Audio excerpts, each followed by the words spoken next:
Ky'abajulize ekya Kereziya e Namugongo abalamazi bongedde okweyiwa mu kifo kino nga beetegekera olunaku lw'abajulizi olw'okubeerayo wiiki ejja. Bwe tujjidde ku mpewo ng'abalamazi okuva mu ssaza ly'e Nebbi bagobye mu kifo kino wakati mu ssanyu.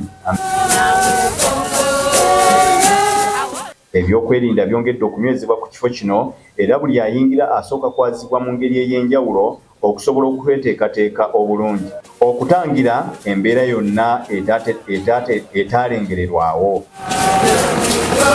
Bonna mu kifo kino eky'e Namugongo abalamazi beegayirira mu ngeri ey'enjawulo nga balabiddwako abamu ku bibumbe by'abajulizi eby'enjawulo ssaako okwetaba mu mmisa n'essaala ez'obwa Ssekinnoomu mpozi n'ez'ebibinja. Okusinziira ku bwanamukulu w'ekifo kino Reverend Father Vincent Lubega, abalamazi bongedde okutuuka nga n'enteekateeka ez'enjawulo naddala ez'okwegayirira n'okwejjusisa abakristu zigenda mu maaso. Tutandikira ddala wano nga parish tulina enteekateeka yaffe ku ssaawa 12:30 tulina ekitambiro kya mmisa, ku ssaawa 1:15 era olunaku lwe lumu tuba n'ekitambiro kya mmisa ekirala, kakati ssaawa 7 era tugenda kuba ekitambiro kya mmisa. Bwe tunaakimala Kereziya ejja kusigala nga nzigule.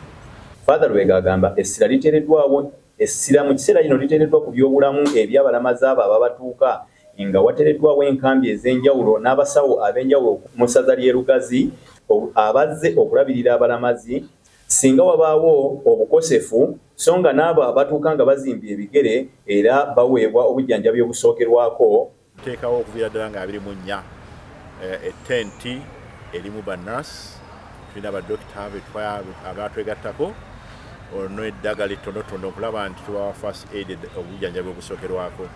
Kati nga wenjogerera tuli basanyufu nti diocese ekulembeddemu okulamaga kuno okw'omwaka guno ey'e Lugazi yaleese dda abasawo ne beegatta ku baffe, yaleese badokita ate era nejja n'eddagala. Essaza ly'e Lugazi lye ligenda okukulembera entereeza y'omwaka guno 2025. Kyeyune Noah, Luwanga William, Beg Television.